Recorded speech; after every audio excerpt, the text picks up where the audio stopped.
মালয়েশিয়ার সাবেক প্রধানমন্ত্রী মাহাথির মোহাম্মদ বলেছেন, ৫ই আগস্টের আগের বাংলাদেশ আর বর্তমান বাংলাদেশ সম্পূর্ণ ভিন্ন। শেখ হাসিনার বাংলাদেশ ছিল দক্ষিণ এশিয়ার ইমার্জিং টাইগার। অর্থনীতি ছিল ভীষণ শক্তিশালী। কিন্তু আজকের বাংলাদেশ ভীষণ দুর্বল। অর্থনীতি ধ্বংস হয়ে গেছে।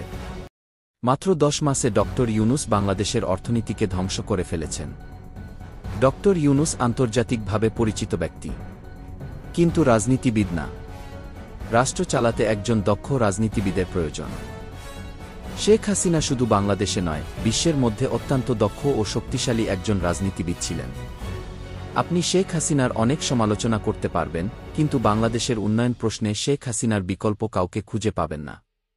শেখ হাসিনা গত ১৫-১৬ বছরে বাংলাদেশের অর্থনীতিকে যে উচ্চতায় নিয়ে গিয়েছিলেন তা ছিল অবিশ্বাস্য। প্রাকৃতিক দুর্যোগ, রাজনৈতিক অস্থিরতা, আন্তর্জাতিক ষড়যন্ত্র মোকাবেলা করে শেখ হাসিনা বাংলাদেশকে যে শক্তিশালী অর্থনীতি উপহার দিয়েছিলেন তা অন্য কারো পক্ষেই সম্ভব নয়।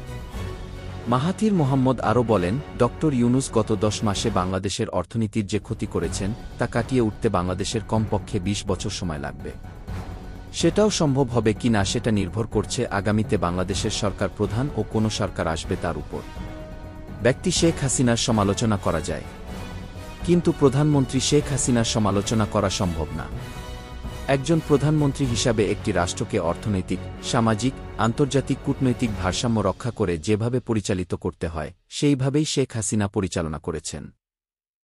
বিশেষ করে যুক্তরাষ্ট্রের মতো পরাশক্তির কাছে মাথা নত না করে বাংলাদেশের সার্বভৌমত্ব রক্ষা করে রাষ্ট্র পরিচালনা করা অনেক কঠিন কাজ।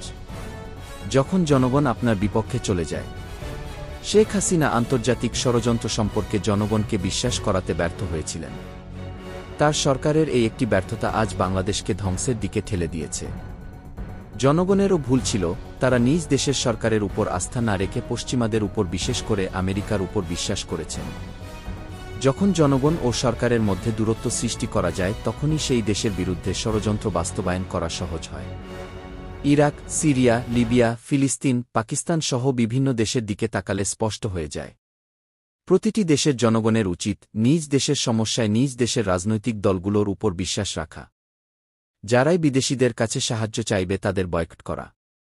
যেদিন দেশের জনগণ একতাবদ্ধ হয়ে বিদেশিদের বিরুদ্ধে রুখে দাঁড়াতে পারবে সেদিন সেই দেশ আন্তর্জাতিক ষড়যন্ত্র থেকে মুক্ত হতে পারবে।